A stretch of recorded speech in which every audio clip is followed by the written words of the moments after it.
M और N modes होते हैं इसमें। तो मोड्स के बारे में बताएंगे कि मोड्स हम आइडेंटिफाई कैसे करते हैं, होता क्या है मोड्स में, ठीक है। तो मोड्स का हमने एक मतलब बहुत अच्छा एक वो बना रखा है, मतलब डायग्राम से आपको समझाने की कोशिश करेंगे कि मोड्स हम किस तरीके से देखते हैं किसी टीएम और टीई मोड्स में, ठीक है, ट्रांसवर्स मोड्स में, ठीक।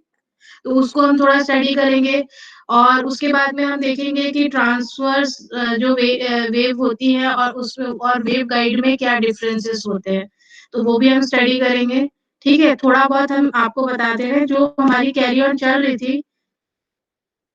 एक सेकेंड, पहले मैं इसको प्रेजेंट करूं।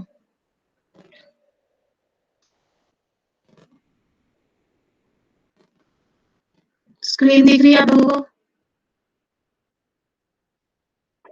No ma'am.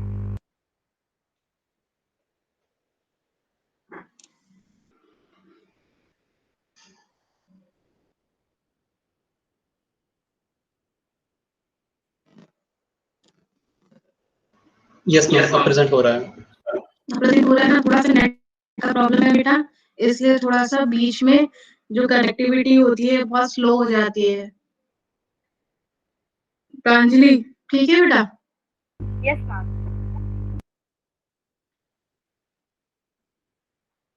सो हमने ये देख लिया था, पहले हमने ये पढ़ लिया था कि वेव गाइड क्या है, माइक्रोवेव्स के बारे में हमने पढ़ लिया था, हमने वेव गाइड होती क्या है उसके बारे में पढ़ लिया था, जो मेन वेव गाइड्स है उसने स्टडी किया था और कैसे वर्क करती है वो हमने देख लिया था, कितने मोड्स होते हैं वो हमने देख लिया था, ठीक है। और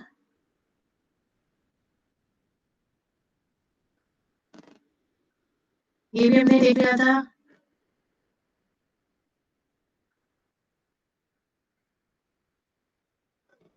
हम यहाँ थे, है ना, हम यहाँ थे, ठीक है। Wave Yes, ma'am. पाथ हम लोगों ने किया था कि वेरियस फ्रीक्वेंसी में वेव जो हमारा वेव का जो पाथ होता है वो कैसा होता है, ठीक है। तो इसी को समराइज करते हुए नीचे डिस्क्राइब किया है, थोड़ा सा डिस्क्रिप्शन दिया है। अभी हमने आपको पहले ये चीज देख लीजिए, पहले हमने आपको ये चीज बताई थी एट वेरी हाई फ्रीक्वेंसी में क्या होता है, थोड़ा सा जो हमारा इंसिडेंट एंगल होता है और जो रिफ्लेक्टिव एंगल होता है उसमें जो गैप होता है वो ज्यादा होता है, ठीक है, ठीक है। जो हमारा मीडियम वेव्स के लिए होता है उसमें क्या होता है, यही गैप जो होता है, ये जो हमारे जो रिफ्लेक्शन का जो सक्सेसिव रिफ्लेक्शन होती है वो थोड़ी पास पास आ जाती है। लो फ्रीक्वेंसी के लिए ये और पास आ जाती है, और कट ऑफ फ्रीक्वेंसी आपको हमने बताया था कि ये मिनिमम फ्रीक्वेंसी होती है। मिनिमम फ्रीक्वेंसी मतलब अगर इससे कम है फ्रीक्वेंसी, कट ऑफ से कम है फ्रीक्वेंसी, ठीक है, तो क्या होगा, आगे जो सिग्नल है वो फ्लो नहीं करेगा, वो वहीं पे सिग्नल क्या होगा, ये क्या करेगा, एनर्जी को आगे पास नहीं करेगा, वो वहीं पे क्या करेगा, बैक एंड फॉर्म करके वहीं पे रुक जाएगा सिग्नल, ठीक है। तो ये चीज यहाँ पे स्टडी की है इन्होंने, ये चीज इन्होंने बताया है। प्रोपोगेशन में क्या होता है, पहले तो इन्होंने बताया when a probe launch energy into the wave guide, the electromagnetic field bounce off the side wall of wave guide as shown in figure. देखिए यहाँ पे बताया है ना, ये हमने आपको बताया था रेक्टेंगुलर जो हमारा शेप होता है वो क्या होता है, हेलो होता है, एक मेटेलिक हेलो शेप होता है, मतलब अंदर उसके कुछ नहीं होता है। तो वहां पे हम क्या करते हैं, वहां पे हम कोई सिग्नल पास करते हैं, ये सिग्नल क्या करता है, उसकी जो बाउंड्री होती है, ये देखिए यहाँ से हमने एंगल ऑफ इंसिडेंट भेजा, इसकी यहाँ पे बाउंड्री में ये क्या हुई, हिट की, और ये फिर क्या होगी, रिफ्लेक्ट बैक होगी, फिर ये हिट करेगी, फिर ये रिफ्लेक्ट बैक होगी। इस प्रोसेस से क्या होता है, हमारा वेव प्रोपोगेशन होता है इसमें, ठीक है ना, ठीक है। यहाँ तक क्लास, यहाँ तक समझ आ रहा है? Yes, ma'am. ये समझ आ रहा है, यही चीज यहाँ पे लिखी हुई है कि the electromagnetic field bounce off the side wall of the wave guide as shown in figure या डायग्राम, ठीक है। अब इसमें क्या बताता है, जब ये हमारा प्रोसेस हो रहा होता है तो उसमें एक एंगल ऑफ इंसिडेंट और एक हमारा रिफ्लेक्शन होता है जो कि ऑपरेटिंग फ्रीक्वेंसी पे डिपेंड करता है। अब हमें ये समझना होगा कि ऑपरेटिंग फ्रीक्वेंसी क्या होती है।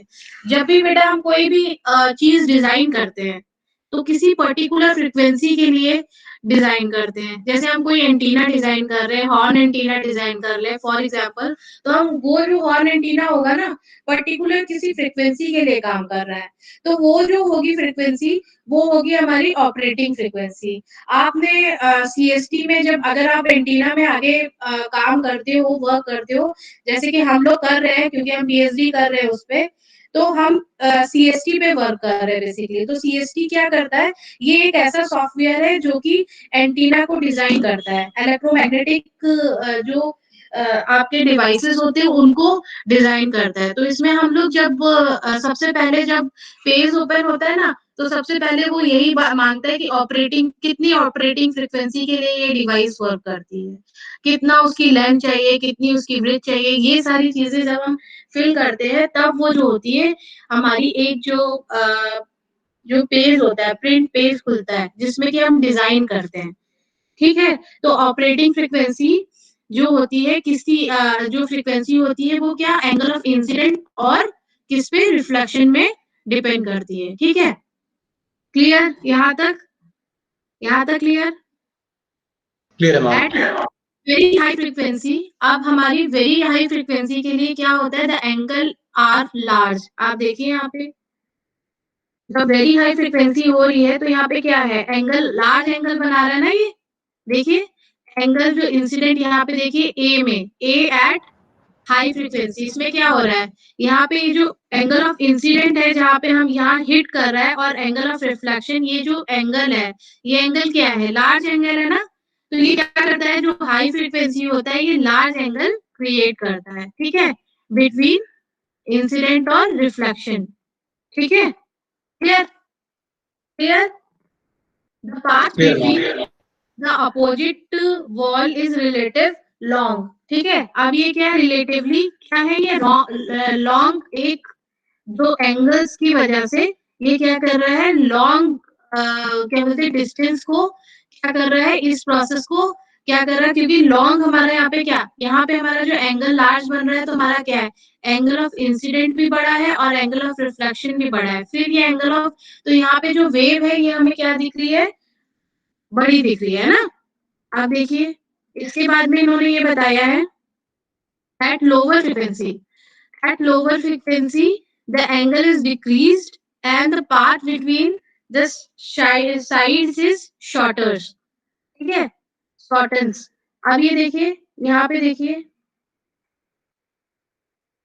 ये लो फ्रीक्वेंसी का बता रहा है। लो फ्रीक्वेंसी में क्या है, जो पाथ है वो क्या है, जो एंगल है वो बहुत स्मॉल है, और जो पाथ है वो क्या है, पास है, नियर है ना, शॉर्ट शॉर्ट जो वेव के जो एंगल्स हमारे यहाँ पे क्रिएट हो रहे हैं by the help of in angle of incident and angle of reflection. ठीक है, यहाँ तक बस।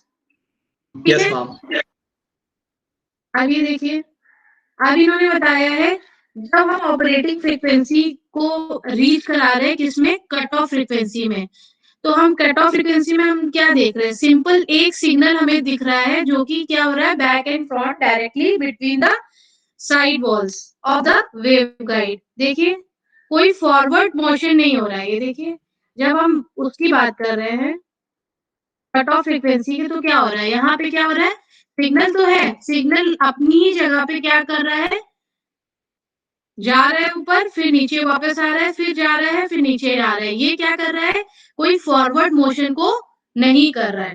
क्लियर क्लियर यहाँ तक समझ आ गया, वेव प्रोपोगेशन कैसे हो रहा है? Yes ma'am. जी, Yes, ma'am. अब इसमें देखिए, इसमें लिखा होगा जब अगर कट ऑफ फ्रीक्वेंसी से बिलो होगा, अगर कट ऑफ फ्रीक्वेंसी जो मिनिमम फ्रीक्वेंसी है उससे भी बिलो होगा तो क्या होगा, no energy will be propagated, कोई एनर्जी प्रोपोगेट नहीं होगी। ठीक है, तो ये जो होता है ये हमारा क्या होता है, किसी भी वेव गाइड में कैसे वेव प्रोपोगेशन हो रहा है उसको हम ये बता रहे हैं। ठीक है, यहाँ तक क्लियर? यस मैम, क्लियर है। ठीक है, तो यही इन्होंने बताया है कि कट ऑफ फ्रीक्वेंसी हम कैसे लेते हैं। कट ऑफ फ्रीक्वेंसी हम क्या लेते हैं, हम एक डिजायर ऑपरेटिंग फ्रीक्वेंसी सिलेक्ट कर लेते हैं। मान लीजिए हमने 3 गीगाहर्ट्ज फ्रीक्वेंसी को सिलेक्ट कर लिया है। अब ये जो 3 गीगाहर्ट्ज फ्रीक्वेंसी है, ये मिनिमम फ्रीक्वेंसी, मतलब अगर 3 गीगाहर्ट्ज से कोई भी सिग्नल कम होगा तो क्या होगा, वो कट ऑफ फ्रीक्वेंसी से लेस देन होगा, तो वो फ्रीक्वेंसी उस वेव गाइड में ट्रेवल नहीं करेगी। ठीक है, तो जो हमारी कट ऑफ फ्रीक्वेंसी है वो किस पे डिपेंड करती है, जो हमारी डिजायर ऑपरेटिंग फ्रीक्वेंसी है। ठीक है, इसके बाद में the size of wave guide is chosen so that its triangular width is greater than 1.5 of wavelength but less than the one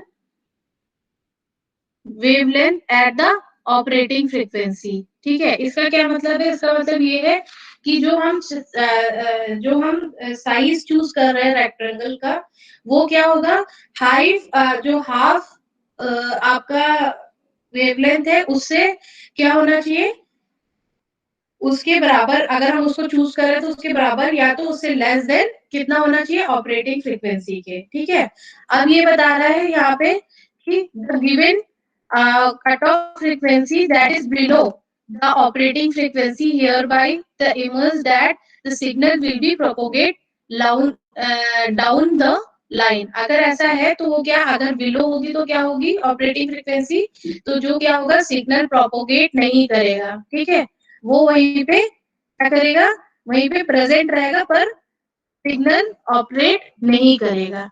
अब हम बात करते हैं मोड्स की।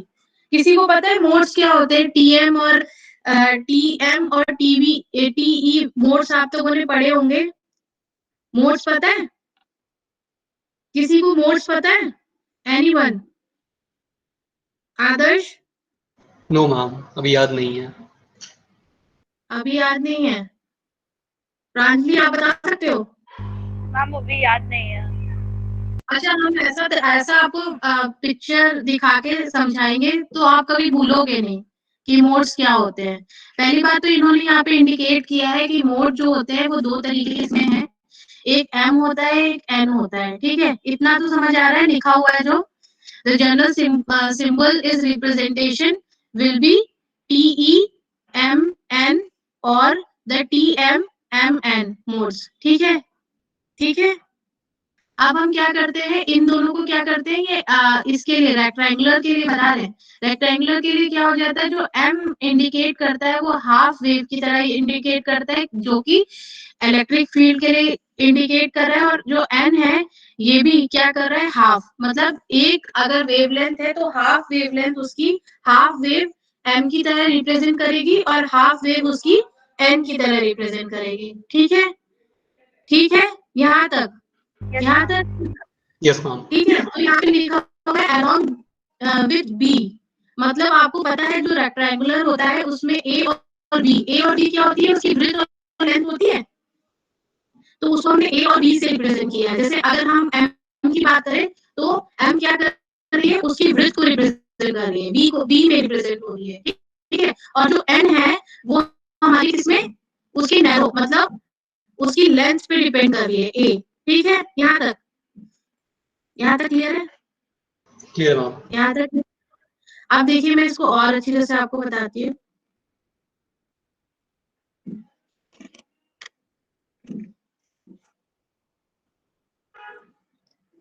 ऐसा बताऊंगी कि आपको बहुत अच्छी तरह से समझ आ जाएगा। अब देखिए बेटा, जो ट्रांसफर इलेक्ट्रिक मोड होता है, टीई मोड जो होता है, वो क्या करता है, हमारी वोल्टेज वेव्स को रिप्रेजेंट करता है, और जो ट्रांसवर्स मैग्नेटिक मोड होता है वो हमारी करंट वेव को रिप्रेजेंट करता है। ठीक है, ठीक है, समझ आया? Yes ma'am. समझ यस आया? मैम।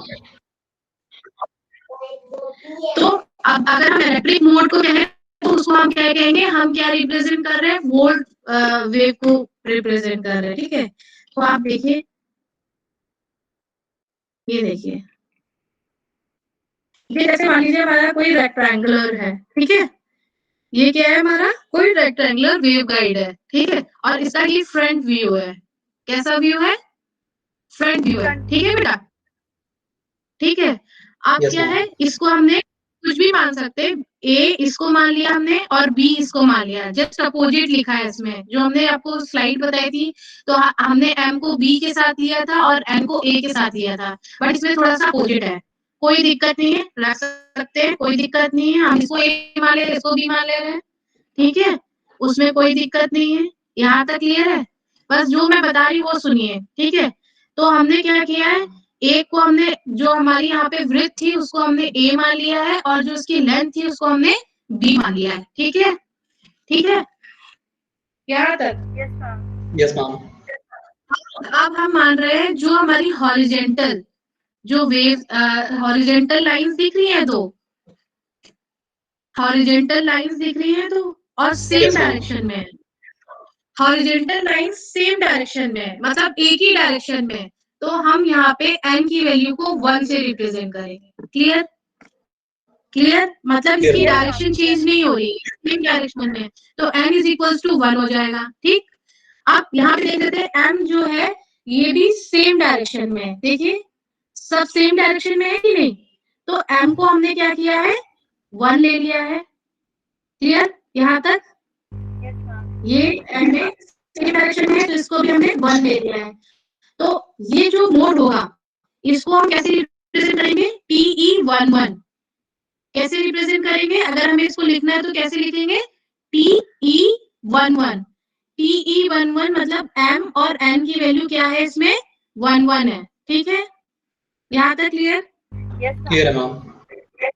अब ये देखिए दूसरा वाला, देखिए दूसरा वाला हमारा क्या है, जो हमारा n है, n तो हमारा सेम डायरेक्शन में है, देखिए n जो है वो हमारा सेम डायरेक्शन में है, तो n इज इक्वल्स टू 1 लिया, clear, n is equals to 1 लिया, ठीक, पर यहाँ पे क्या हो रहा है, ये जो है पहले क्या था, इस डायरेक्शन में था m और उसके बाद में क्या हो गया, अपोजिट डायरेक्शन में हो गया, है ना, ये अपोजिट डायरेक्शन में हो गया, तो m की वैल्यू क्या हो गई 2 2, है ना, यस m की मैम। वैल्यू क्या हो गई 2 हो गई, तो इसको हम TE21 लिखेंगे, क्या लिखेंगे TE21, ठीक है, क्लियर। Yes, ma'am. Clear. अब बेटा इसमें आप बता सकते हो इसकी क्या वैल्यू होगी, ये जो नीचे बना हुआ है ना थर्ड वाला, इसमें बता सकते हो इसकी क्या वैल्यू होगी,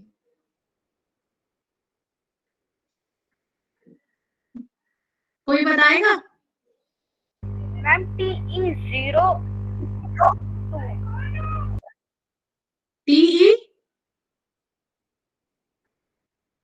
मैम एम इसमें है नहीं तो एन है नहीं इसमें, हाँ एम की वैल्यू N नहीं, है, एन की वैल्यू नहीं है, नहीं, M नहीं है कि N नहीं है, ये बताओ, M नहीं है कि N नहीं है, मैम M एम नहीं है ना, एम नहीं है, M नहीं है तो M की वैल्यू 0 हो जाएगी, yes ma'am TE02 0 no it's not 2, दो डायरेक्शन है, आप देखिए ऐसा होता है बेटा, देखिए मैं वही तो बता रही हूँ, एक डायरेक्शन यहाँ गया, फिर ये इसने डायरेक्शन चेंज कर ली ये, तो इसको हम 1 2 3 मानेंगे, तो इसको हम लिखेंगे TE03, क्या लिखेंगे 03, TE03, क्लियर, जैसे ही वो डायरेक्शन चेंज करेगा वैसे ही इसको हम काउंट 1 कर लेंगे, clear, okay clear. Yes ma'am, आप ये वाला बताइए, फोर्थ वाला बताइए, फोर्थ वाला, मैम फोर्थ वाला बताइए,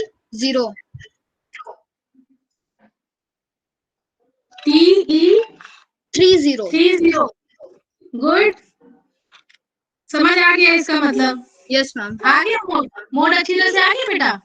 yes Yes, ma'am, ma'am.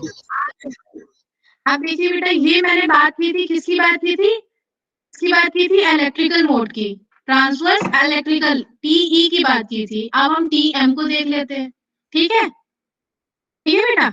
Yes ma'am, अब देखिए, ये देखिए जो आपने बताया था वही है, TE03 और TE30, ठीक है, clear, yes TE ma'am, clear हो गया ना, TE mode, yes ma'am Yes, clear ma'am. हो, आप देखिए बेटा, हमने आपको जब अभी पहले आपको बताई थी तो हमने क्या किया था, जो हॉरिजॉन्टल लाइंस थी उसको हमने क्या लिया था, इलेक्ट्रिकल फील्ड लिया था, और जो हमारी सर्कुलर गाइड्स जैसे रिएक्ट कर रही थी उसको हमने मैग्नेटिक मोड या मैग्नेटिक फील्ड लिया था। ठीक है, ठीक है। अभी हमने डायग्राम दिखाया था कल परसों में, आपने देखा होगा, जो स्टैंडिंग लाइंस थी उसको हमने इलेक्ट्रिकल मोड से रिप्रेजेंट किया था, और जो हमारी कैसी गोल गोल जो थी उसको हमने मैग्नेटिक फील्ड से किया था। अभी हमने आपको ये बता दिया कि जो मैग्नेटिक मोड होता है वो हमारा क्या होता है, करंट बेस होता है। जैसे कि वो वोल्टेज बेस था, ये क्या है हमारा, करंट बेस है। ठीक है, ठीक, क्लियर? Yes, ma'am.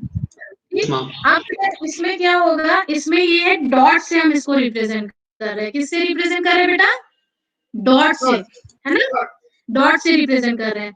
तो आप देखिए यहाँ पे एक डॉट है, तो इसकी वैल्यू क्या होगी, टी एम, टी एम, एक डॉट है ना यहाँ पे, तो ये क्या कर रहा है, एक्स एक्सिस में भी जा रहा है एंड वाई एक्सिस में भी जा रहा है, तो m की वैल्यू भी यहाँ पे 1 हो गई और n की वैल्यू भी 1 हो गई। क्लियर? Yes, ma'am. ये क्या हो जाएगा, TM11 हो जाएगा, Yes, ma'am. TM11 हो जाएगा ना। ठीक, आप सेकेंड डायग्राम में बताइए क्या वैल्यू होगी, सेकेंड डायग्राम में बताइए क्या वैल्यू होगी बेटा, बताइए। Ma'am, TM66.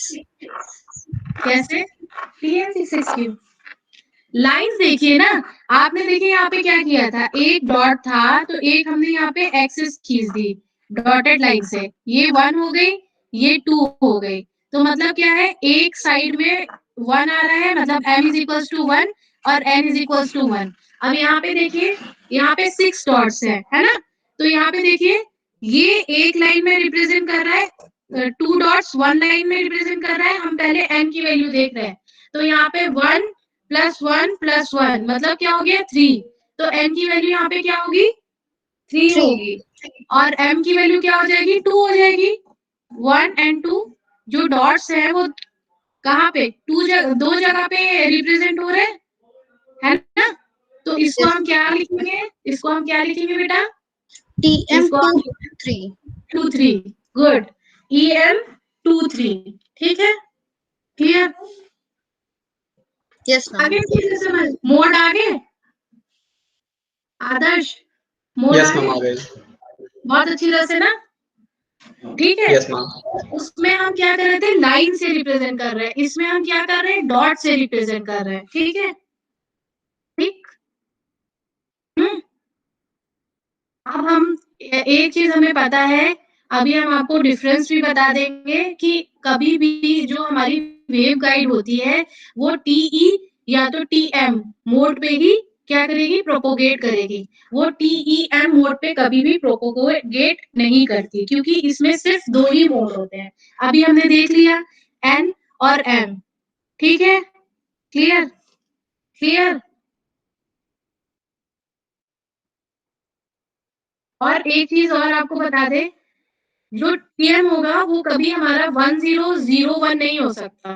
क्यों नहीं हो सकता, क्योंकि डॉट जो है वो हॉरिजॉन्टल एक्सिस पे भी है और वर्टिकल एक्सिस पे भी है, तो जो टीएम हमेशा 11 ही होगा, या 21 होगा, 31 होगा, 41 होगा, 11 होगा, 11 ही होगा, 0110 नहीं हो सकता। ठीक है, ठीक है, यहाँ Yes, तक ma'am. क्लियर हुआ ना, क्यों नहीं हो सकता, क्योंकि ये डॉट है, ये डॉट क्या करेगा, ये हॉरिजॉन्टल भी रिप्रेजेंट करेगा और वर्टिकल भी रिप्रेजेंट करेगा, तो यहाँ पे कभी भी जो हमारे टीएम मोड्स होते हैं वो कभी भी 1001 नहीं हो सकते। ठीक है, ये क्वेश्चन भी पूछा जाता है बहुत, कभी आप प्रैक्टिकल्स दोगे ना तो ये पूछा जाता है। ठीक है, clear? Yes, ma'am. Clear, ma'am. अब देखिए बेटा यहाँ पे आपको हमने फिर से ये बताया, जैसे कि ऊपर नहीं लिखा था, ये देखिए यहाँ पे सिर्फ एक डॉट है, एक डॉट है, मींस क्या होगा, m की वैल्यू 1 हो जाएगी, n की वैल्यू 1 हो जाएगी, तो हम इसको TM11 लिख रहे हैं।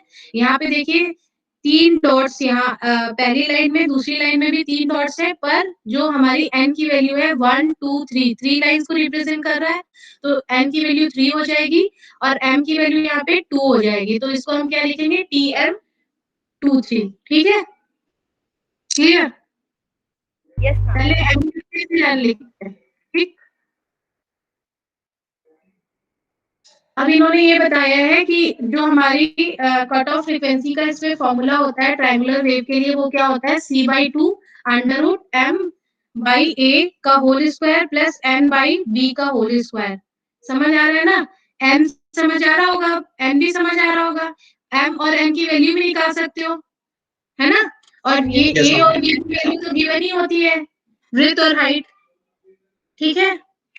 और c की वैल्यू आपको पता ही है, तो आप कट ऑफ फ्रीक्वेंसी निकाल सकते हो ना। सी की वैल्यू पता ही है, Yes, ma'am. ठीक है। कैलकुलेट हो जाएगी।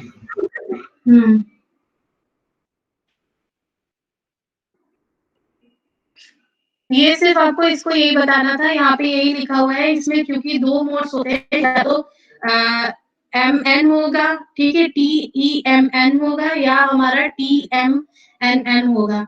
2 ही मोड्स होते हैं, इसलिए यहाँ पे पॉसिबल नहीं है कि TEM मोड हो, ठीक है, ये इसका रीजन है। और क्योंकि हमारा जो TM है वो 0-1 हो नहीं सकता, एक मोड में काम करता ही नहीं है, ये क्या करता है 1-1 ही होगा, तो इसकी वैल्यू हमेशा 1-1 ही होगी। तो इसलिए हम ये कह सकते हैं कि ये TEM मोड में वर्क नहीं करता है, ठीक है, ठीक है, यहाँ तक Yes, ma'am. ठीक। अब फिर से हम उसी में आते हैं।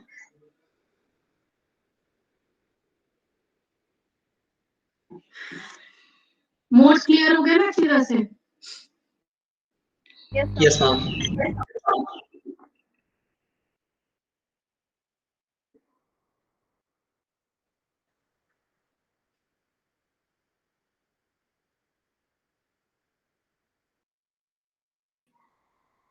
ये देखिए अभी ये हमने TM मोड को क्या किया है, स्ट्रेट लाइन में रिप्रेजेंट किया है ना। और देखिए यहाँ पे जो कॉन्टिन्यूस लूप को जो रिप्रेजेंट किया है वो किसको किया है, मैग्नेटिक फील्ड को किया है ना, है ना, जो कि रेड से रिप्रेजेंट किया है, देखिए है कि नहीं। Yes, ma'am.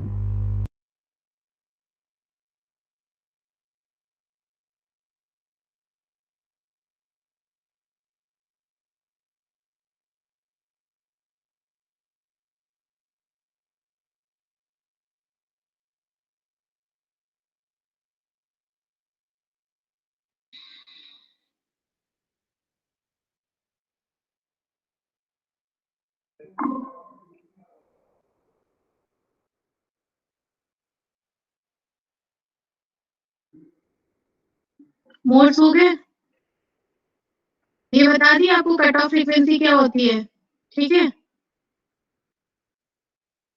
इसके बाद में आता है हमारा सर्कुलर वेवगाइड। ऑडिबल है बेटा, ऑडिबल है Yes, ma'am. Audible है। आदर्श। Yes, ma'am. Audible. Circular waveguide में भी सेम होता है, जैसे कि हम वहाँ पे रेक्टेंगुलर यूनिफॉर्म क्रॉस सेक्शन ले रहे थे, यहाँ पे हम क्या ले रहे हैं, सर्कुलर यूनिफॉर्म क्रॉस सेक्शन ले रहे हैं, ठीक है। किसका, मैग्नेट ये आपका ये जो ये देखिए यहाँ पे डायग्राम बना हुआ है, ये हमारा सर्कुलर वेवगाइड है, ठीक है। ये क्या है, यूनिफॉर्म क्रॉस सेक्शन है, मतलब यूनिफॉर्म मतलब यहाँ से लेके लास्ट तक ये क्या होगा, ये यूनिफॉर्म होगा, ठीक है, क्रॉस सेक्शन इसका, ठीक है। ये भी सेम फंडामेंटल में काम करता है, ये भी क्या करेगा, सक्सेसिव आपकी रिफ्लेक्शन बना के क्या करता है, इंटरनल वॉल पे क्या सिग्नल को ट्यूब के थ्रू पास करता है। तो यहाँ पे ये लिखा हुआ है, the hollow metallic tube of uniform circular cross section for transmitting electromagnetic wave by the successive reflection from the inner wall of the tube. This is known as circular waveguide. Clear? यहाँ तक clear? Clear, ma'am. ठीक है। देखिए इसका देखिए shape कैसा होता है, सर्कुलर होता है, उसका रेक्टेंगुलर था ना, ये सर्कुलर होता है। अब ये देखिए पूरी मेटेलिक है, ये मेटेलिक मतलब कॉपर या एल्युमिनियम इन सब की बनी होगी। ये पूरी मेटेलिक है और यहाँ पे देखिए जो इसका बीच वाला हिस्सा है वो क्या है, होलो है। होलो मतलब खाली है। तो यहाँ पे हम क्या करते हैं, किसी भी इलेक्ट्रोमैग्नेटिक वेव को पास कराते हैं और थ्रू अ सक्सेसिव रिफ्लेक्शन ये क्या करता है, एक जगह से सिग्नल को दूसरी जगह पे पास करता है। ठीक है, ठीक, क्लियर।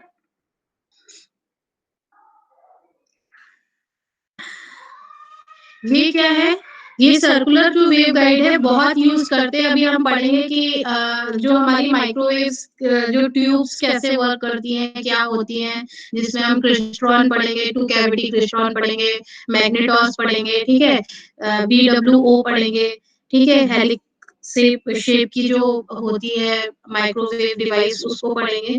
तो ये सारी चीजें उसमें सबसे ज्यादा इम्पोर्टेंट रोल जो करती है वो हमारी क्या है, सर्कुलर वेव गाइड बहुत यूज होती है। ठीक है, इसका क्या है, एक तो इसका एडवांटेज ये है कि इसका जो पावर होता है ये बहुत ज्यादा होता है, इसको हैंडल करना बहुत इजी होता है, एटेन्यूएशन इसका बहुत कम होता है कट ऑफ फ्रीक्वेंसी में।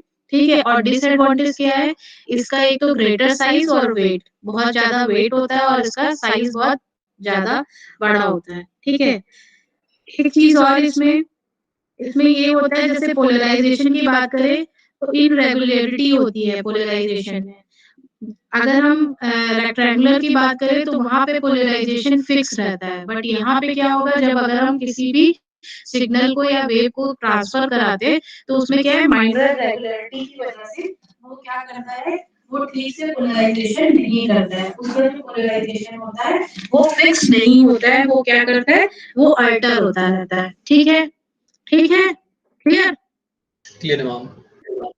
ये देखिए ये different types of wave guide है, जैसे कि सबसे ऊपर यहाँ पे रखी हुई है, ये हमारी ट्रायंगुलर वेव गाइड है, ये टी शेप्ड है। ये देखिए ये different types of wave guides को रिप्रेजेंट किया है कि वेव गाइड इस तरीके से दिखती है। ठीक, अब इसका वही डिस्क्रिप्शन, इसमें भी एम और एन मोड होता है। इसमें जो एम मोड होता है उसको हम क्या करते हैं, the number of full wave variation को हम एम से रिप्रेजेंट करते हैं, और जहाँ पे number of half wave variation को हम अगर अक्रॉस टू डायमीटर कहते हैं तो उसको हम एन से रिप्रेजेंट करते हैं। ठीक है, तो ये जो बात कर रहा है वो एन एम और एन 11 मतलब TE11 मोड की बात कर रहा है। ठीक, ठीक है, ठीक है, Yes, ठीक। ma'am. Yes. इसके बहुत सारे एडवांटेज होते हैं। ये क्या करता है, इसमें क्या होता है, स्किन इफेक्ट की वजह से, स्किन इफेक्ट मतलब स्किन इफेक्ट वजह मतलब क्या होता है पता है, स्किन इफेक्ट क्या होता है, हाँ, एनीवन स्किन इफेक्ट पता है बेटा, यस मैम। क्या होता है? मैम हाई फ्रीक्वेंसी जब ऑल्टरनेटिंग करंट होता है मैम, वो इन द वायर की जगह मैम या कंडक्टर की जगह ma'am outer surface of the conductor में फ्लो करता है। हाँ हाँ हाँ, ठीक है। तो क्या होता है, जहाँ पे उसको फ्लो करना चाहिए वहां पे नहीं फ्लो करता है। जो इलेक्ट्रॉन्स होते हैं वो उसके आउटर सेल पे क्या करते हैं, फ्लो करने लगते हैं, और क्या करते हैं, तो हमारे जो सिग्नल्स होते हैं उसको क्या करते हैं, वीक कर देते हैं। ठीक है, तो ये एडवांटेज इसका है कि ये स्किन इफेक्ट मतलब ये अगर स्किन इफेक्ट आउटर में ही अगर इनर में होगा तो ही वो फायदेमंद है। तो ये सारी चीजें इसमें, ये आप एडवांटेज पढ़ लीजिएगा। ठीक है, इसमें कुछ है नहीं। ठीक, ठीक है, अब मैं जल्दी तो नहीं भाग रही हूँ, आप एडवांटेज तो पढ़ ही सकते हैं ना अपने आप, कुछ है नहीं यस इसमें। मैम। ठीक, तो ये आप एडवांटेज पढ़ लीजिएगा। हमें जो मेन आपको बताना है, मोड हो गया, वेव गाइड, ये सारी जितनी भी प्रेजेंटेशंस है ना जो बनाई हैं वो हम आपको सेंड भी कर देंगे। ठीक है, आज ही इंट्रोडक्शन इंट्रोडक्शन हमने दिया था, इंट्रोडक्शन ये बहुत अच्छी तरह से दिया है। ठीक है, इसको आप लर्न कर लीजिएगा अच्छी तरह से। अब ये माइक्रोवेव कहाँ कहाँ वर्क करती है उसके बारे में है ये। वेव गाइड अभी आपने देख ही लिया, वेव गाइड हमने बहुत अच्छी तरह से समझा ही दिया आपको प्रेजेंटेशन में। ठीक है ना, उसको समराइज वे में लिखा हुआ है ये बहुत अच्छी तरह से। ठीक है, इतना लिख दोगे तो सफिशिएंट है। क्लियर, ठीक है। हमें ये आपको बताना था। ट्रांसमिशन लाइन और वेवगाइड में क्या फर्क होता है, ठीक है, ये एक डिफरेंस है। जैसे हम अगर ट्रांसमिशन लाइन की बात करें तो ट्रांसमिशन लाइन में क्या होता है, 2 या मोर कंडक्टर सेपरेट होते हैं किसी इंसुलेटिंग मीडियम से, जैसे कि 2 वायर्स हो गए, 2 कोएक्सियल वायर्स हो गए, या हम अगर बोले तो माइक्रोस्ट्रिप भी ट्रांसमिशन लाइन में ही आता है। पर वेवगाइड क्या होती है, वेवगाइड में क्या होता है, इंक्लोज्ड कंडक्टर होता है, ठीक है, क्लियर, जो कि किसी शेप में होता है, या तो वो रेक्टेंगुलर होगा, या तो वो एलिप्टिकल होगा, या तो वो सर्कुलर होगा। क्लियर, क्लियर यहाँ तक।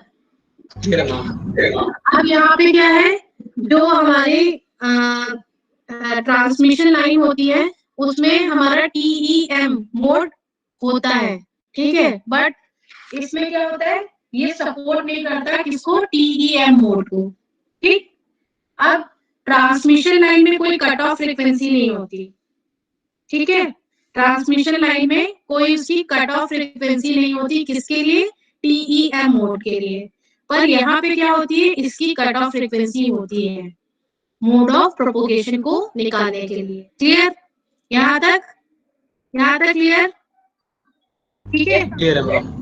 यहाँ पे क्या होता है, जो हमारी ट्रांसमिशन लाइन होती है इसमें एटेन्यूएशन बहुत हाई हो जाता है जब हम हाई फ्रीक्वेंसी के लिए इसको यूज करते हैं, तो डाइइलेक्ट्रिक लॉसेस, कंडक्टर लॉसेस भी बहुत ज्यादा हो जाते हैं, इसीलिए हम ट्रांसमिशन लाइन को जनरली इसके लिए हाई फ्रीक्वेंसी के लिए नहीं यूज करते हैं। यहाँ पे क्या होता है, ये क्या करता है, ये लो एटेन्यूएशन देता है हाई फ्रीक्वेंसी को, नाइदर देन ट्रांसमिशन लाइन, ठीक। इसका जो क्रॉस सेक्शन एरिया होता है, यहाँ पे लिखा है small cross section area transmission line like coaxial wire या cable can be transmit low power level due to the relative high field concentrate at high specific location with a within the device, ठीक है। इसमें क्या होता है, जो metal wave guide is transmit very high power level, मतलब इसमें लो power level हम ट्रांसफर करते हैं, बट इसमें हम वेरी हाई पावर लेवल को भी ट्रांसफर कर सकते हैं एक जगह से दूसरी जगह। जितना हम उसका क्रॉस सेक्शन एरिया बढ़ा देंगे उतना ही ट्रांसमिशन और भी ज्यादा स्प्रेड हो जाएगा यूनिफॉर्मली, ठीक है। Clear, clear, Yes, ma'am. Clear. Clear है मैम। ठीक है। ये सारे जो है, ये इनका जो साइज होता है ये बहुत लार्ज होता है, कॉस्ट बहुत ज्यादा होती है, इसका जो कॉस्ट होता है वो कम होता है, तो ये डिफरेंसेस पूछे जाते हैं, इसलिए मैं आपको बता रही हूँ ट्रांसमिशन लाइन और वेवगाइड में क्या डिफरेंसेस होते हैं। क्लियर, ठीक है, ठीक। Yes, ma'am. अब मैंने आपको जैसे बताया था, इसकी भी एक वेव इक्वेशन होती है ट्रायंगुलर वेव गाइड की, ठीक है।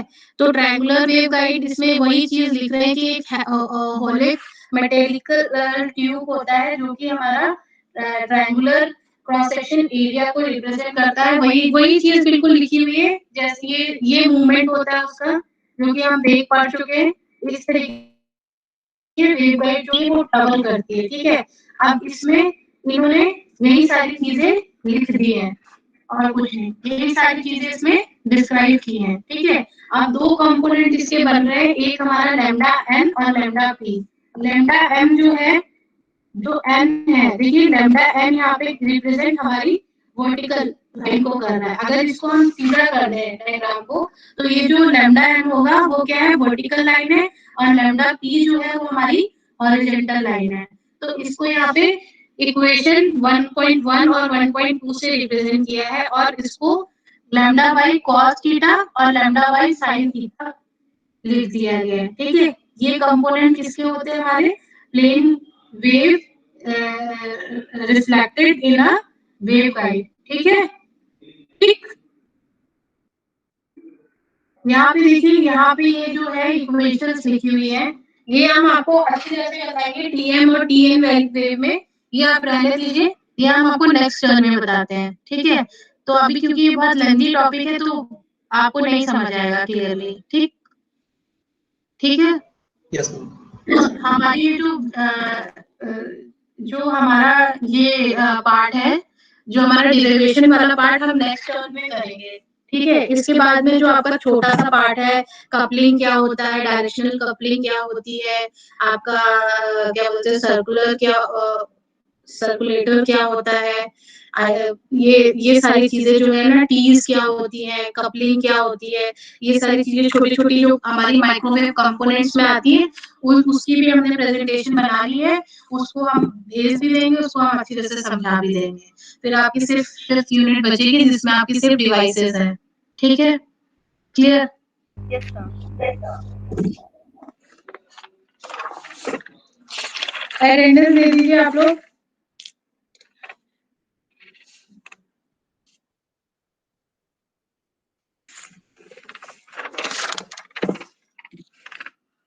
$61